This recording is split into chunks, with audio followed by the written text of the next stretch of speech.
Okay, now we will discuss here. Okay, we will start the fifth module. Fifth module is basic electronic circuit and instrumentation. This is just the continuation of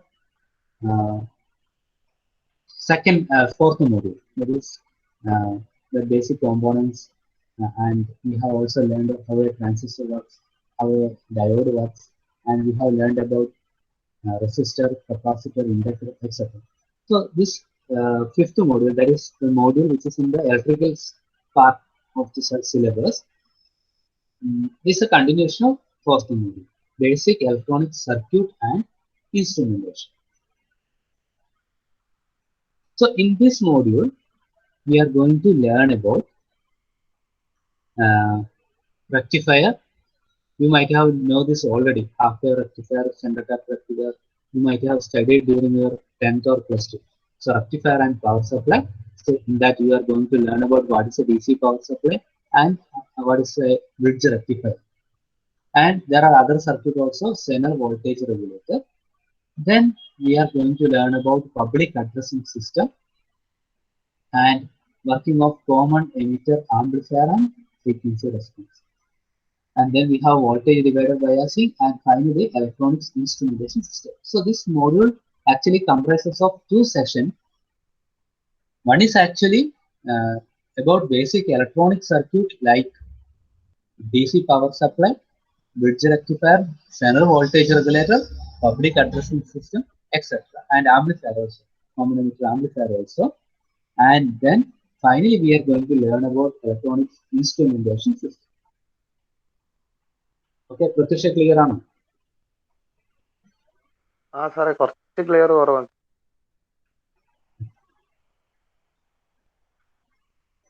Okay, so why we go for power supply studies?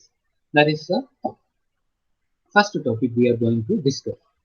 Okay, we know that there are circuit which is working on AC as well as DC. So both the we require both the supply, AC and also DC. We know that for charging mobile phone, we require a DC supply. For switching on our mixer grinder, AC and fans, we need AC supply. And also we know what is the difference between AC and DC. Okay, so power supply, why it is called power supply? Power supply means it will supply enough power to work. Okay, so it will provide voltage and current so that your circuit can take this voltage and current to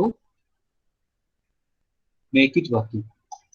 Okay, so in the case of DC supply, all electronic circuit need smooth DC power supply to function correctly. Okay, so how to supply DC power supply? You have two choices. One is you can buy a battery and you can connect it to the circuit, so it will work from the battery, or you can directly plug the circuit to a DC adapter so that it will work. Both the cases are okay. So in the case of mobile phone, with the help of DC adapter or charger, we are charging the mobile phone, and because of this charged battery, your circuit will work. So both the ways it will work in the case of mobile phone.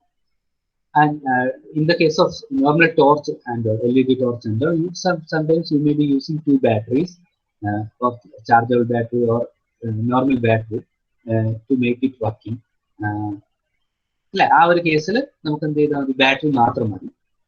ഇനി വേറൊരു case torch ഉള്ളത് നമുക്ക് എന്താ charge ചെയ്യാൻ പറ്റുന്ന ടോർച്ചാണ്. In that case you can connect it to the supply and charge the battery, and with charged battery you can use this torch. And what is actually a power supply? So it is a circuit or it is a device which converts, regulates and transmits the required power to the circuit to be operated. Okay, it converts, sometimes it will convert from AC to DC, DC to AC, AC to AC, DC to DC. So many types of converters are available. So it will convert, and regulations also need. I will explain what is this regulation and then it transmit required power. അല്ല, power സപ്ലൈന് ആവശ്യമുള്ള power നമ്മൾ സർക്യൂട്ടിലേക്ക് കൊടുക്കും. അതാണ് നമ്മൾ power supply ചെയ്യുന്നത്. Okay, we know that there are mainly two types of power. One is AC, alternating current. You know that what is alternating current because there is a reference line, and in an alternating current, you have magnitude above the reference line and also below the reference line. The magnitude above the reference line is called positive half cycle. The magnitude below the reference line is called negative half cycle. Okay, this is what alternating current is. So after a positive half cycle, then negative half cycle comes, and then later positive half cycle comes, and it continues like that. So because of this reason, we are calling it as alternating current. ഒന്നിനു ശേഷം മറ്റേതെന്നുള്ള രീതിയിൽ മാറി മാറി വരുന്നത് കൊണ്ടാണ് അതിന് എന്ത് പറയുന്നത്, ഓൾട്ടർനേറ്റിംഗ് കറന്റ് എന്ന് പറയുന്നത്.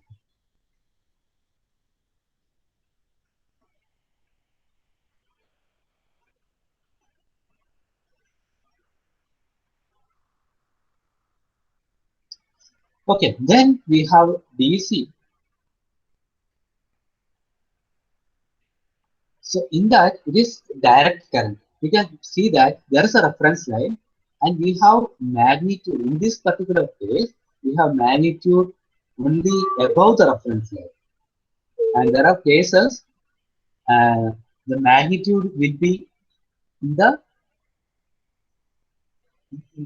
below the reference line. So there will be two cases. Both cases will not happen at a time. Okay. ഒരു ഡി സിയിൽ ഒന്നെങ്കിൽ മാഗ്നിറ്റ്യൂഡ് എന്ന് പറയുന്ന റെഫറൻസ് ലൈന് മുകളിലായിരിക്കും, അല്ലെങ്കിൽ മാഗ്നിറ്റ്യൂഡ് എന്ന് പറയുന്ന റെഫറൻസ് ലൈന് താഴെയായിരിക്കും. രണ്ട് പോസിബിലിറ്റിയാണ് ഉള്ളത്. പക്ഷെ ഇത് മാറി മാറി ഓൾട്ടർനേറ്റ് ആയിട്ട് നടക്കില്ല. ഒന്നെങ്കിൽ positive supply, we will call a positive DC supply when the magnitude of DC supply is above the reference line. We will call a negative supply when its magnitude is below the reference line. Now we will see what is there in a DC power supply, or what are the components or what are the parts of DC power supply. This is the most important topic. Okay, from here actually our module starts.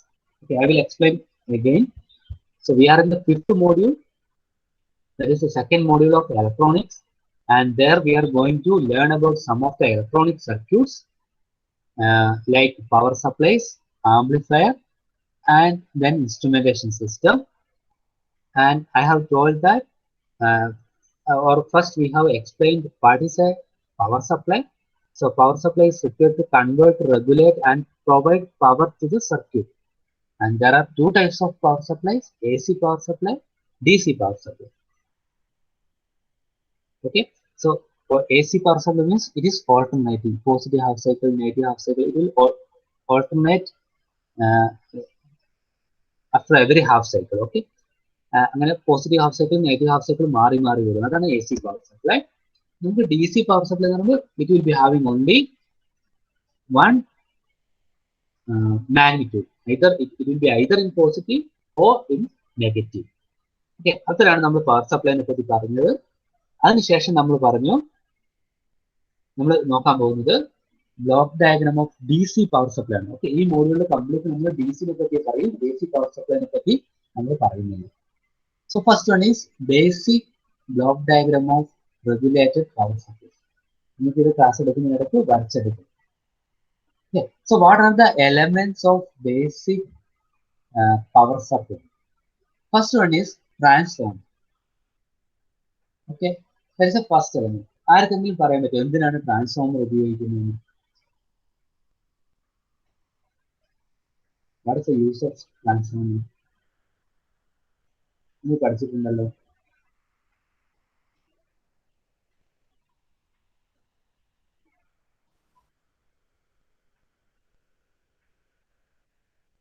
What is the use of transformer?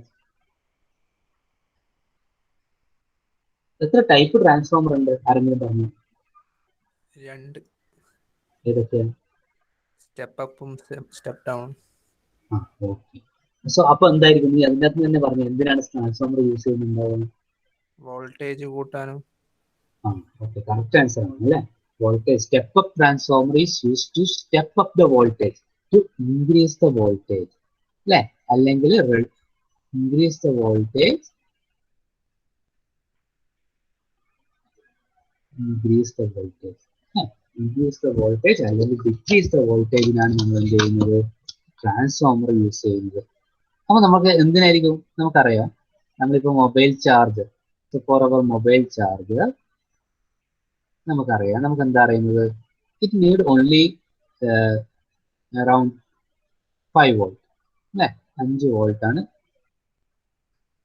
Output of charger. Okay, normally it will be ranging from 4.7 volt to 5.1 volt. So the output of our charger is 5 volt DC mobile charger. And what the voltage available at plug point എത്ര voltage ആണ് available ഉള്ളത് ആർക്കെങ്കിലും പറഞ്ഞു തരാൻ പറ്റുമോ? അതിരാണ്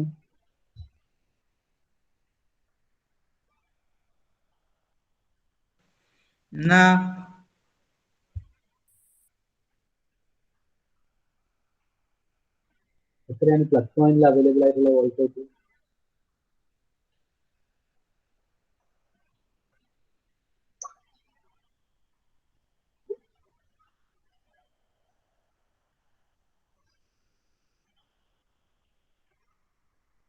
ആദ്യം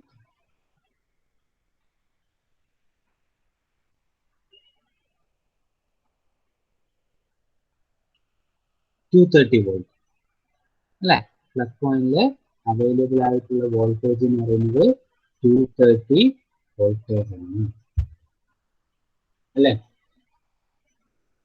okay, so നമ്മൾ എന്ത് ചെയ്യണം, ഈ 230 volt we have to step down the voltage from 230 to 5 volt.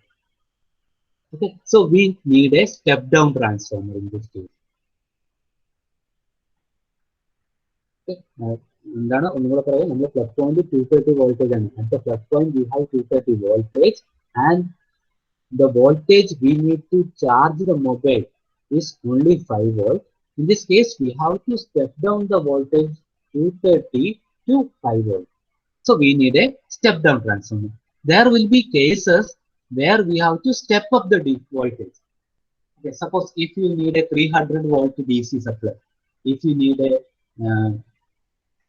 500 volt DC supply, then we have to step up the voltage from 230 to that much voltage. So the purpose of transformer is identified. The purpose of transformer is to either step down or step up the voltage. Okay, so first AC line or what the supply we have at our plug point is connected to a transformer. This transformer will step up or step down the voltage. And then we have a rectifier. You can see this. There is a waveform here. This is a waveform. Assume that initially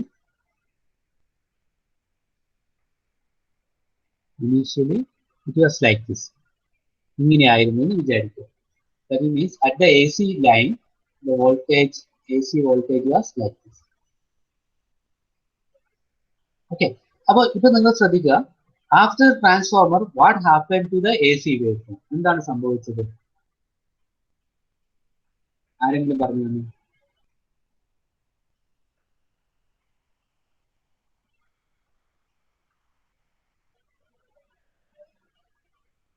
ആരെങ്കിലും നമുക്ക് പറഞ്ഞു തരുന്നു? നമ്മൾ online class offline class difference പറയണ്ട, മൈക്കോണായിട്ട് സംസാരിക്കാം.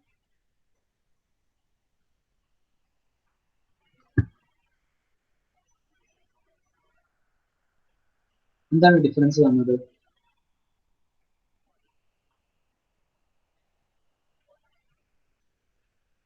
അജയ്,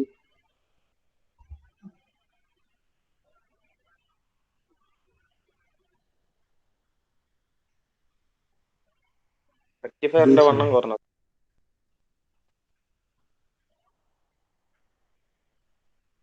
റെക്ടിഫയറിന്റെ അതിന്റെ വേവിന്റെ വണ്ണം കുറഞ്ഞതാ. വണ്ണം എന്ന് പറയില്ല, മാഗ്നിറ്റ്യൂഡ് അല്ലെ. അതായത് ഇതിന്റെ മാഗ്നിറ്റ്യൂഡ് കൂടുതൽ മാഗ്നിറ്റ്യൂഡ് ആയിരുന്നു, ഇതിന്റെ മാഗ്നിറ്റ്യൂഡ് കുറഞ്ഞു. ട്രാൻസ്ഫോമർ നമ്മൾ യൂസ് ചെയ്തത് സ്റ്റെപ്പ് ഡൗൺ ട്രാൻസ്ഫോമർ ആണ്. So it reduces the magnitude of AC voltage. So ഇപ്പോൾ ട്രാൻസ്ഫോമർ ഉപയോഗിച്ചതോടുകൂടി അത് സംഭവിച്ചിട്ടുണ്ട്, AC voltage magnitude കുറഞ്ഞു. Then we have another part that is actually rectifier. So with the help of rectifier, what we are going to do is we are going to rectify. So what is rectification? The process of converting AC to DC. Process of converting AC to DC is known as rectification. So here you can see that the input to the rectifier, that is this one, is actually a low magnitude AC. You can look at the output of rectifier. Output of rectifier is this one. Okay, look at the output of rectifier. It is having only positive magnitude. There is no negative magnitude. But it is not clear as this DC. So we can call it as pulsating DC. So output of rectifier is not actually DC or pure DC. It is what? It is actually pulsating DC.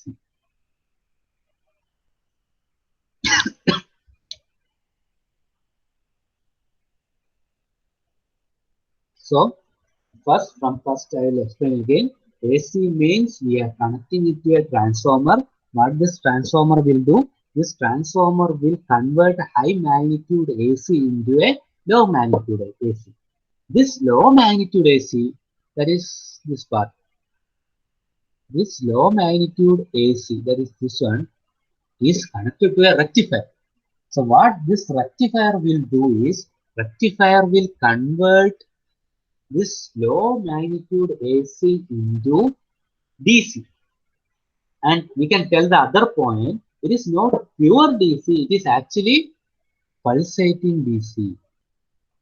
ഒരു pulsating DC ആണ്.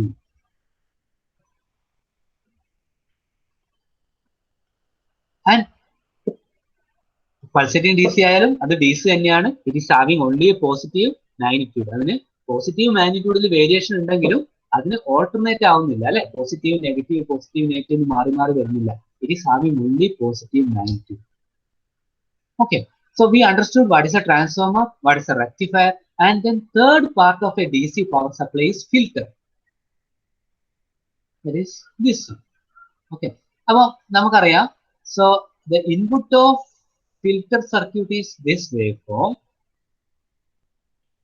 and output of filter waveform is this one. So anyone ആർക്കെങ്കിലും പറഞ്ഞു തരാൻ പറ്റുമോ എന്താണ് ഫിൽറ്ററിന്റെ working?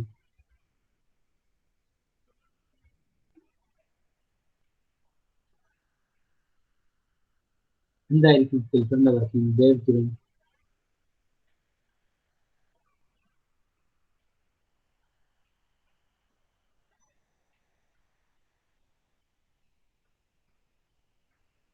Bipin Raj.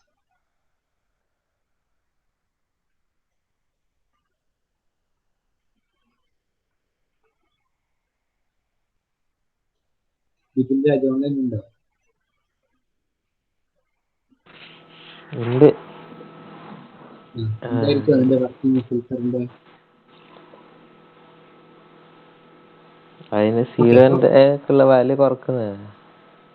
Okay, അതായത് ഈ pulsating DC, I have already told the output of rectifier is pulsating DC. The purpose of filter is to convert this pulsating DC into pure DC. ഇത് almost pure ആയി അല്ലെ. ഇങ്ങനെ ഓരോ റിപ്പിൾ, ഇങ്ങനെ ഓരോ half wave ഇങ്ങനെ ഉണ്ടായിരുന്നു. ഇതിനെ നമ്മൾ എന്ത് ചെയ്തു? ഓൾമോസ്റ്റ് കുറച്ചും കൂടെ വൃത്തിയുള്ള വേവ് ഫോം ആക്കി മാറ്റി, കുറച്ചും കൂടെ DC വോൾട്ടേജ് ആക്കി മാറ്റി. So ഇത് ഓൾമോസ്റ്റ് ഒരു DC വോൾട്ടേജ് ആണ് അല്ലേ. So what is the purpose of filter? The purpose of filter is to convert pulsating DC into pure DC.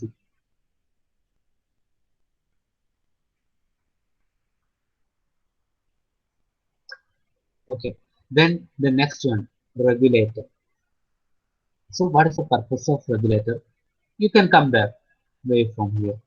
Okay, this is the input of regulator. This is the output of regulator. So you can see that this is not exactly the straight line, but here you can see the straight line. So from the pulsating DC, which is unregulated supply, unregulated supply എന്ന് പറഞ്ഞാൽ എന്താണെന്ന് വെച്ചാൽ അതിന്റെ ഔട്ട്പുട്ടിൽ variation ഉണ്ടാവും. അതത്ര എപ്പോഴും constant output ആയിരിക്കില്ല നിങ്ങൾക്ക് കിട്ടുന്നത്. ബട്ട് ഒരു റെഗുലേറ്റർ സർക്യൂട്ട് നിങ്ങൾക്ക് യൂസ് ചെയ്ത് കഴിഞ്ഞാൽ നിങ്ങൾക്ക് അതിന്റെ ഔട്ട്പുട്ട് എപ്പോഴും കോൺസ്റ്റന്റ് ആയിട്ട് കിട്ടും. You will be getting A output voltage irrespective of change in load or line, okay, at the output of regulator. ഇത് ഞാൻ കുറച്ചും കൂടെ എക്സ്പ്ലെയിൻ ചെയ്തു തരാം. അതായത് നമ്മളിപ്പോൾ വീടുകളിൽ നമ്മൾ പഴയ ബൾബൊക്കെ ഉപയോഗിച്ചിരുന്ന ആൾക്കാർക്കറിയാം, നമ്മളൊരു 7 മണിയെല്ലാവുമ്പോൾ ഈ ബൾബിന്റെ ബ്രൈറ്റ്നെസ് കുറഞ്ഞു വരുന്നത് അല്ലേ. പിന്നെ ഒരു സമയത്താവുമ്പോൾ നമുക്ക് എന്ത് ചെയ്യും, ഈ ബൾബിന്റെ ബ്രൈറ്റ്നെസ് കൂടി വരും. അതെന്തുകൊണ്ടാണ്? അത് ഓരോ ടൈമിന് യൂസ് ചെയ്യുന്ന വോൾട്ടേജിൽ വേരിയേഷൻ ഉള്ളതുകൊണ്ടാണ്. നമ്മൾ ഈ മൊബൈലൊക്കെ ചാർജ് ചെയ്യുന്ന സമയത്ത് ഇങ്ങനെ വോൾട്ടേജിൽ വേരിയേഷൻ വന്നു കഴിഞ്ഞാൽ നമ്മളെ മൊബൈലൊന്നും ചാർജ് ചെയ്യില്ല, അല്ലെങ്കിൽ നമ്മുടെ സർക്യൂട്ട് ആവശ്യമുള്ള പോലെ വർക്ക് ചെയ്യില്ല. അപ്പോൾ എപ്പോഴും നമ്മൾ DC പവർ സപ്ലൈയുടെ ഔട്ട്പുട്ട് എന്തായിരിക്കണം? കോൺസ്റ്റന്റ് ആയിരിക്കണം. അങ്ങനെ കോൺസ്റ്റന്റ് ആക്കി വെക്കാനാണ് നമ്മൾ ഏത് സർക്യൂട്ട് ഉപയോഗിക്കുന്നത്? റെഗുലേറ്റർ സർക്യൂട്ട് ഉപയോഗിക്കുന്നത്. And finally we have load. Load എന്ന് പറഞ്ഞാൽ ഒരിക്കലും ഒരു പവർ സപ്ലൈയുടെ പാർട്ടല്ല. എന്താണ് ലോഡ് എന്ന് പറഞ്ഞാൽ? എന്താ, നിങ്ങളുടെ മൊബൈൽ ഫോൺ, അല്ലെങ്കിൽ നിങ്ങളുടെ ബാറ്ററി ചാർജർ സർക്യൂട്ട്, അല്ലെങ്കിൽ നിങ്ങളെ വേറെ ഏതെങ്കിലും ഒരു LED ലാമ്പ്, അങ്ങനെ എന്തെങ്കിലും ആപ്ലിക്കേഷൻ ആയിട്ട് അതാണ് ലോഡ് കൊണ്ട് ഉദ്ദേശിക്കുന്നത്. Actually power supply means only these 4 elements: transformer and rectifier, filter and regulator.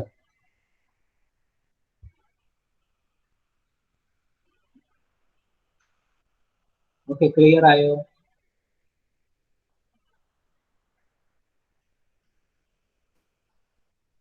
എല്ലാരും മൈക്ക് ഓൺ ആക്കിയിട്ട് പറഞ്ഞേ, ക്ലിയർ ആയോ? ആ സാർ, ക്ലിയർ ആയി.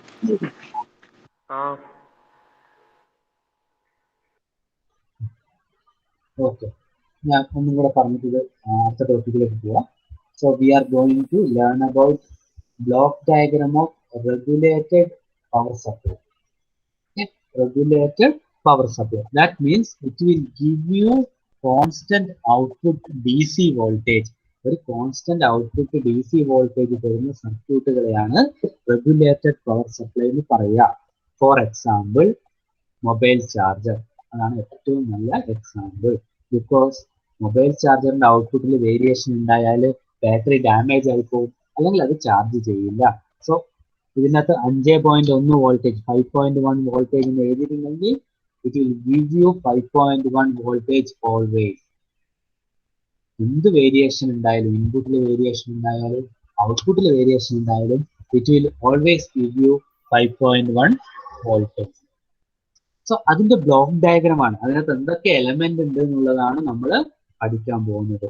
So first element is transformer. എന്തിനാണ് നമ്മൾ ഒരു പവർ സപ്ലൈയിൽ ട്രാൻസ്ഫോമർ യൂസ് ചെയ്യുന്നത്? Why we are using transformer in a power supply? So it is used to step up or step down the AC voltage. DC അല്ല കേട്ടോ, AC voltage. കാരണം ഇത് നമ്മൾ പ്ലഗ് പോയിന്റിലേക്കാണ് കണക്ട് ചെയ്യുക, അല്ലെങ്കിൽ AC-യിലേക്കാണ് കണക്ട് ചെയ്യുക. അപ്പോൾ നമ്മൾ എന്താ യൂസ് ചെയ്യുക? Transformer. It will step up the voltage or step down the voltage. Okay, അപ്പം അതാണ് ട്രാൻസ്ഫോമറിന്റെ പരിപാടി. Or it will step up the voltage from low magnitude to high magnitude, or it will step down the voltage from high magnitude to low magnitude. Okay, in this case it is output is actually low magnitude AC, and then we have a rectifier. So what this rectifier will do? This rectifier will convert low magnitude AC into, or it will convert AC into DC. But this DC is not pure DC. കാരണം pure DC എന്ന് പറയുന്നത് നമുക്കറിയാം ഒരു straight line ആണ്. ഇപ്പൊ ഞാൻ highlight ചെയ്ത പോലെ ഒരു സ്ട്രെയിറ്റ് ലൈൻ ആണ്. But this is not straight line. It is pulsating. It is keep on varying. ഇങ്ങനെ വേരിയേഷൻ ഉണ്ടാവുന്നുണ്ട്. So it is called pulsating DC. So the output of rectifier is not pure DC. It is actually pulsating DC. Okay, first നമ്മൾ A C എടുത്തു, അതിന്റെ magnitude step down ചെയ്തു, പിന്നെ നമ്മൾ ആ A സിനെ D C ആക്കി convert ചെയ്തു. പക്ഷെ നമുക്ക് ഇപ്പോൾ കിട്ടിയ ഡി സി എന്ന് പറയുന്നത് പൾസേറ്റിംഗ് ഡി സി ആണ്. നമുക്ക് പ്യുവർ ഡി സി വേണം. സോ ആ പൾസേറ്റിംഗ് ഡി സിയിലെ പൾസേഷൻ, ആ പൾസിനെ ഒഴിവാക്കാൻ വേണ്ടി നമ്മൾ എന്ത് യൂസ് ചെയ്യുന്നു? Filter. We are using a filter. So what is the purpose of filter? എക്സാമിന് ആരെങ്കിലും ചോദിച്ചാൽ എന്താണ് ഫിൽറ്ററിന്റെ പർപ്പസ് എന്ന് ചോദിച്ചാൽ, it will convert pulsating DC into pure DC. So you can see the output here. So this is the output. So pulsating DC, ഇങ്ങനെയുള്ള ഒരു pulsating DC യെ എന്താക്കി മാറ്റി pure DC ആക്കി.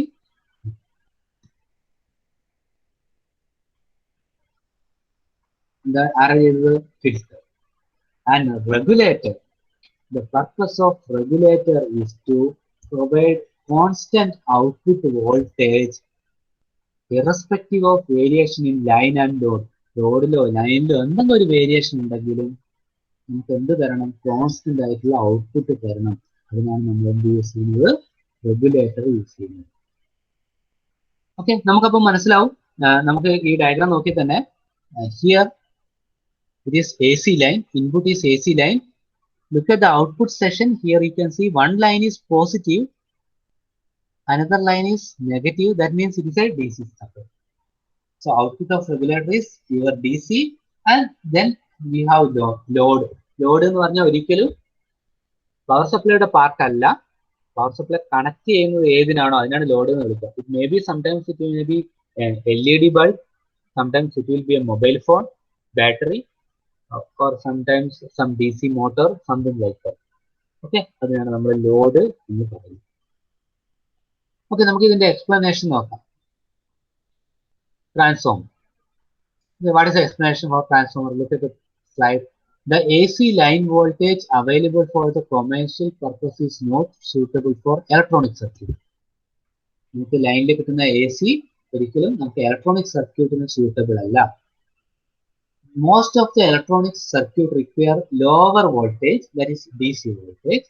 So transformer is a device used to convert AC line voltage to a voltage level more appropriate to the need of the circuit to be operated. Okay, 5 volt ആണെങ്കിൽ 5 വോൾട്ടിലേക്ക് step down ചെയ്യുക. 10 volt ആണെങ്കിൽ 10 വോൾട്ടിലേക്ക് step down ചെയ്യുക. 24 voltage ആണെങ്കിൽ 24 വോൾട്ടേജിലേക്ക് step down ചെയ്യുക. നമുക്ക് ആവശ്യത്തിനനുസരിച്ച് A C line voltage step down ചെയ്യുക അല്ലെങ്കിൽ സ്റ്റെപ്പ് അപ്പ് ചെയ്യുക എന്നുള്ളതാണ് ട്രാൻസ്ഫോമറിന്റെ purpose. Okay, there is one more purpose to the transformer. ട്രാൻസ്ഫോമറിന് ഒരു പർപ്പസും കൂടെ ഉണ്ട്.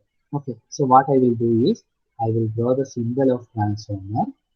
Transformer is like, symbol is like this.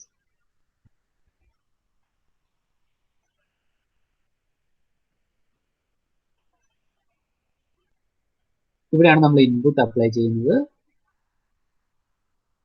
ഇവിടെയാണ് ഔട്ട്പുട്ട് കിട്ടുന്നത്. ആർക്കെങ്കിലും പറഞ്ഞുതരാൻ പറ്റുമോ ട്രാൻസ്ഫോമറിന്റെ വർക്കിംഗ് പ്രിൻസിപ്പിൾ എന്താണെന്ന്? പണ്ട് പഠിച്ചിട്ടുണ്ടല്ലോ.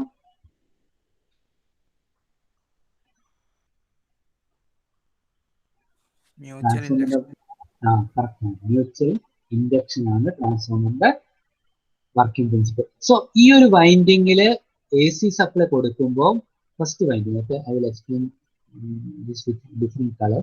So this first winding നമ്മൾ AC supply കൊടുക്കുമ്പോൾ here flux will be created, flux, and this change in flux actually linked to the second winding. ആ changing flux line second winding ആയിട്ട് ലിങ്ക് ചെയ്തിട്ടുണ്ട്, and this changing flux will induce voltage in the secondary line. ആ ഫ്ലക്സിൽ ഉണ്ടാകുന്ന change ആണ് voltage secondary വോൾട്ടേജിലേക്ക്, secondary വൈൻഡിങ്ങിലേക്ക് voltage induce ചെയ്യുക. അപ്പൊ നിങ്ങൾ ഇവിടെ നോക്കുമ്പോൾ പ്രൈമറിയും സെക്കൻഡറിയും തമ്മിൽ എന്തെങ്കിലും ഇലക്ട്രിക്കൽ കണക്ഷൻ ഉണ്ടോ? എന്തെങ്കിലും കണ്ടക്ടർ വെച്ചിട്ട് കണക്ട് ചെയ്തിട്ടുണ്ടോ? ആരെങ്കിലും പറഞ്ഞു തരുമോ? എന്തെങ്കിലും കണ്ടക്ടർ വെച്ചിട്ട് പ്രൈമറി സെക്കൻഡറി കണക്ട് ചെയ്തിട്ടുണ്ടോ? ഇല്ല. പ്രൈമറിയും സെക്കൻഡറിയും ലിങ്ക് ചെയ്തിരിക്കുന്നത് ഫ്ലക്സ് വഴിയാണ്. ഈ ഫ്ലക്സിലൂടെ ഇലക്ട്രിക് കറണ്ട് ഫ്ലോ ചെയ്യില്ല. അപ്പം ഇവിടെ എന്താ ഗുണം എന്ന് വെച്ചാല്, if there is any fault in the പ്രൈമറിയിൽ എന്തെങ്കിലും ഷോർട്ട് സർക്യൂട്ടോ എന്തെങ്കിലും ഓവർ വോൾട്ടേജോ ഓവർ കറണ്ടോ എന്തെങ്കിലും ഉണ്ടാവട്ടെ, it will not affect the secondary. സെക്കൻഡറിനെ അഫക്ട് ചെയ്യില്ല. സിമിലർലി സെക്കൻഡറിയിൽ എന്തെങ്കിലും പ്രശ്നം ഉണ്ടാവട്ടെ, അത് പ്രൈമറിനെ അഫക്ട് ചെയ്യില്ല. അപ്പൊ അതാണ് ഇലക്ട്രിക്കൽ ഐസൊലേഷൻ എന്ന് പറയുന്നത്. അപ്പൊ ഒരു ട്രാൻസ്ഫോമർ യൂസ് ചെയ്യുമ്പോൾ when we are using a transformer, there are two uses. One means it will adjust the voltage to a required level, and also it provides electrical isolation. Electrical isolation ഉണ്ടായാൽ സർക്യൂട്ടിന് നല്ലതാണ്, short circuit ഒന്നും ഉണ്ടാവില്ല. Okay. And final point is output of the transformer is still an AC voltage. Output transformer output എന്ന് പറയുന്നത് AC voltage തന്നെയാണ്. Then we have rectifier. Rectifier is a circuit convert AC voltage into pulsating DC. Okay, അത് diode use ചെയ്തിട്ടാണ് rectifier work ചെയ്യുന്നത്. അത് നമ്മൾ പഠിക്കും.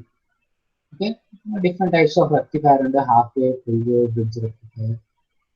അതിനെപ്പറ്റി നമ്മൾ പോകുന്നില്ല. ഓക്കെ, ദെൻ നമുക്ക് അടുത്ത ബ്ലോക്കിനെ പറ്റി പഠിച്ചു കഴിഞ്ഞാൽ, so for filter, next block is actually filter. Normally we are using capacitor as a filter. ഒരു കപ്പാസിറ്റർ എടുത്തിട്ട് ഇവിടെ കണക്ട് ചെയ്ത് കഴിഞ്ഞാൽ ഒരു ഫിൽറ്റർ സർക്യൂട്ട് ആയി. ചിലപ്പം sometimes inductors are also used along with capacitor to provide filter circuit. Last regulator എന്ന് പറയുമ്പോൾ അത് ട്രാൻസിസ്റ്റർ അല്ലെങ്കിൽ ഒരു സർക്യൂട്ട് ആയിരിക്കും. അതിന് എന്താ പറയാ, അത് അത്ര ഡീപ്പായിട്ട് നമ്മൾ പോകുന്നില്ല. ഓക്കെ, ഇത്ര എല്ലാവർക്കും ക്ലിയർ ആയോ എന്ന് പറഞ്ഞു?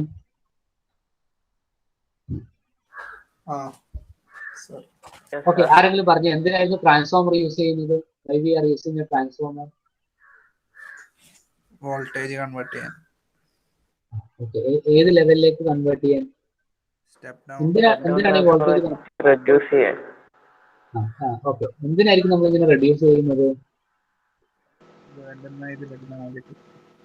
ഓക്കെ, നമുക്ക് ആവശ്യമുള്ള രീതിയിൽ യൂസ് ചെയ്യാൻ വേണ്ടിയിട്ട് അല്ലേ. ചില LED സർക്യൂട്ടുകൾ എടുത്തു കഴിഞ്ഞാൽ നിങ്ങൾക്ക് 24 വോൾട്ടിൽ വർക്ക് ചെയ്യുന്നുണ്ടാവും. ചില മൊബൈൽ ഫോൺ ചാർജർ ആണെങ്കിൽ 5 വോൾട്ട് ആണ്. അങ്ങനെ ഓരോ സർക്യൂട്ടിനും ഓരോ വോൾട്ടേജ് ലെവലാണ് വേണ്ടത്. ആ ഒരു വോൾട്ടേജ് ലെവലിലേക്ക് ചെയ്യാൻ വേണ്ടിയിട്ടാണ് ട്രാൻസ്ഫോമർ ഉപയോഗിക്കുന്നത്. അപ്പം ട്രാൻസ്ഫോമറിന്റെ ഇൻപുട്ട് എന്താണ്? AC ആണോ DC ആണോ? AC. ട്രാൻസ്ഫോമറിന്റെ ഔട്ട്പുട്ട് എന്താണ്? AC ആണോ DC ആണോ?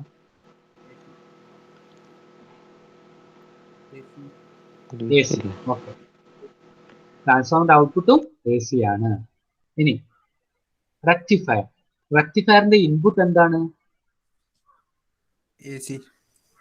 ഔട്ട്പുട്ട് എന്താണ്? DC. ഓക്കെ, എന്ത് DC? പ്യുവർ DC അല്ല, ഏത് DC? പൾസേറ്റീവ് ഡിസിയാ. Pulsating DC. Pulsating DC. അപ്പോൾ റെക്ടിഫയറിന്റെ എക്സ്പ്ലനേഷൻ എന്താന്ന് ചോദിച്ചാൽ എന്താ പറയാ? Converting AC in pulsating DC. Rectifier is a circuit which is used to convert AC into pulsating DC. Okay, ഇനി ഫിൽറ്റർ എന്ന് പറഞ്ഞാൽ എന്ത് സർക്യൂട്ടാ? എന്തിനാണ് ഫിൽറ്റർ ഉപയോഗിക്കുന്നത്?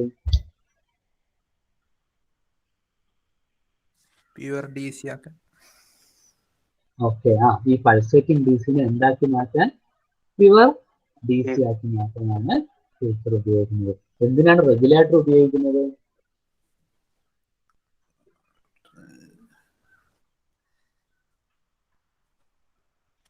റെഗുലേറ്റർ എന്ന് പറഞ്ഞാൽ ഞാൻ നേരത്തെ പറഞ്ഞ പോലെ തന്നെ ചില സമയമില്ലേ, ഞാൻ ഒന്നും കൂടെ ക്ലിയർ ആക്കി പറഞ്ഞുതരാം റെഗുലേറ്ററിന്റെ എക്സ്പ്ലനേഷൻ.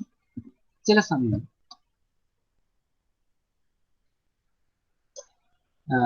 നമുക്ക് ഈ AC ലൈൻ എടുക്കാം, ഇത് മാറും. ഇത് എപ്പോഴും 230 വോൾട്ടേജ് ആയിരിക്കണം എന്നില്ല. അല്ലെ, നമ്മളിപ്പോ ഒരു 6 വോൾട്ടിന്റെ ട്രാൻസ്ഫോമർ എടുത്താൽ 230 വോൾട്ടേജ് ആകുമ്പോൾ അത് ഔട്ട്പുട്ട് 6 വോൾട്ട് തരും. So it will give U 6 volt when the input is 230 volt. Suppose input കുറഞ്ഞ് 180 വോൾട്ടേജ് ആയാൽ എന്ത് ചെയ്യും? ട്രാൻസ്ഫോമറിന്റെ ഔട്ട്പുട്ട് കുറയും. ഇവിടെ 4 സംതിങ് വരും, 4 സംതിങ്. അങ്ങനെ വേരിയേഷൻ ഉണ്ടായാൽ നമുക്ക് ഔട്ട്പുട്ടിലും വരുന്ന DC-യിലും വേരിയേഷൻ ഉണ്ടാവും. അല്ലെ, ആ ഒരു കേസിൽ നമുക്ക് എന്ത് ചെയ്യാൻ പറ്റില്ല? ഇപ്പൊ മൊബൈൽ ഫോണിന്റെ ചാർജ് ആണെങ്കിൽ ഔട്ട്പുട്ട് മാറിപ്പോയി കഴിഞ്ഞാൽ മൊബൈൽ ചാർജർ എന്താ പറയാ, ബാറ്ററി ചാർജ് ആവില്ല. LED കണക്ട് ചെയ്ത് കഴിഞ്ഞാൽ LED ബ്രൈറ്റ്നസ് ഉണ്ടാവില്ല. അങ്ങനെ സംഭവിക്കാൻ പാടില്ല. അപ്പൊ ഇവിടെ എന്ത് വേരിയേഷൻ ഉണ്ടായാലും നിങ്ങൾക്ക് ഔട്ട്പുട്ട് എന്ത് കിട്ടണം? കോൺസ്റ്റന്റ് കിട്ടണം. അല്ലെ, അതിന് വേണ്ടിയിട്ടാണ് റെഗുലേറ്റർ യൂസ് ചെയ്യുന്നത്. ഇനി വേറൊരു കാര്യം കൂടിയുണ്ട്. നമ്മൾ ലോഡിൽ നിങ്ങൾ തന്നെ ഇപ്പം ഉപയോഗിക്കുക, ഒരു മൊബൈലിന്റെ ചാർജർ നിങ്ങൾ വീട്ടിൽ വേറെ മൊബൈൽ ചാർജ് ചെയ്യാൻ വേണ്ടി ഉപയോഗിക്കലുണ്ട് അല്ലെ? അല്ലെ, അങ്ങനെ ഉപയോഗിക്കലില്ലേ? ആ ഒരു സമയത്ത് എന്ത് സംഭവിക്കും? നിങ്ങൾ കണക്ട് ചെയ്യുന്ന ബാറ്ററി മാറും. നിങ്ങളെ ഫോണിന്റെ ചാർജിന്റെ ബാറ്ററി ആയിരിക്കില്ല മറ്റ് പുതിയ ഫോണിൽ ഉണ്ടാവുന്നത്. അപ്പൊ ആ ബാറ്ററി വർക്ക് ചെയ്യുന്നത് വേറൊരു കറണ്ടിലായിരിക്കും. ചിലപ്പം നമുക്ക് 2000 mAh ബാറ്ററി ചാർജ് ചെയ്യുന്ന പോലെ ആയിരിക്കില്ല 1000 mAh ബാറ്ററി ചാർജ് ചെയ്യും. ആ സമയത്ത് കറണ്ടും മാറും, അതിനനുസരിച്ച് വോൾട്ടേജും മാറാനുള്ള ചാൻസ് ഉണ്ട്. അപ്പൊ അങ്ങനെയൊന്നും മാറാൻ പാടില്ല. നമുക്ക് എപ്പോഴും കോൺസ്റ്റന്റ് ഔട്ട്പുട്ട് വോൾട്ടേജ് കിട്ടണം. ആ ഒരു കേസിലാണ് നമ്മൾ റെഗുലേറ്റർ യൂസ് ചെയ്യുന്നത്. ഫോർ എക്സാമ്പിൾ ഇപ്പം തന്നെ പറഞ്ഞു കഴിഞ്ഞാൽ ചെറിയ, ഇപ്പൊ നിങ്ങളുടെ വീട്ടിൽ നിങ്ങളുടെ അച്ഛനോ അമ്മയോ യൂസ് ചെയ്യുന്നത് സാധാരണ മൊബൈൽ ഫോണാണെന്ന് വിചാരിക്കുക. അതിന്റെ ബാറ്ററി എന്ന് പറയുന്നത് എന്താ പറയുക, ചെറിയൊരു mAh ഉണ്ടാവും അല്ലെ, ഒരു 100 mAh അല്ലെങ്കിൽ 200 mAh ആ റേഞ്ചിൽ മാത്രമേ ബാറ്ററി ഉണ്ടാവും. നമ്മളിപ്പോൾ യൂസ് ചെയ്യുന്ന മൊബൈൽ ഫോണിൽ 2000 mAh അല്ലെങ്കിൽ 5000 mAh ആ റേഞ്ചിലൊക്കെയുള്ള ബാറ്ററി നമ്മൾ യൂസ് ചെയ്യുന്നത്. രണ്ടിനും വേണ്ട കറണ്ട് ഒരുപോലെ ആയിരിക്കും, വേറെ വേറെ ആയിരിക്കും. അപ്പോൾ ഈ രണ്ട് സർക്യൂട്ടിൽ കണക്ട് ചെയ്യുമ്പോഴും ഈ വോൾട്ടേജ് ഒന്നും മാറാൻ പാടില്ല, കോൺസ്റ്റന്റ് വോൾട്ടേജ് വരണം. അങ്ങനെയാണെങ്കിൽ റെഗുലേറ്റഡ് ആയിട്ടുള്ള എന്താ പറയുക ചാർജർ ഉപയോഗിച്ചാൽ മാത്രമേ അങ്ങനെ കോൺസ്റ്റന്റ് ഔട്ട്പുട്ട് വോൾട്ടേജ് നമുക്ക് കിട്ടും. ഇപ്പൊ മനസ്സിലായില്ലേ എന്തിനാ റെഗുലേറ്റർ?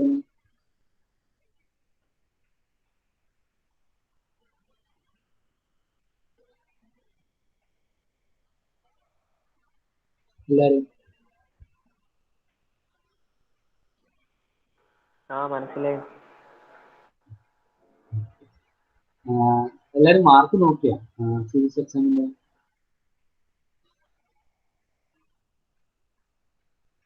ഞാൻ ഇന്നലെ പേപ്പർ നോക്കി ഇംഗ്ലീഷിൽ ആഡ് ചെയ്തിട്ടുണ്ടായിരുന്നു മാർക്ക്.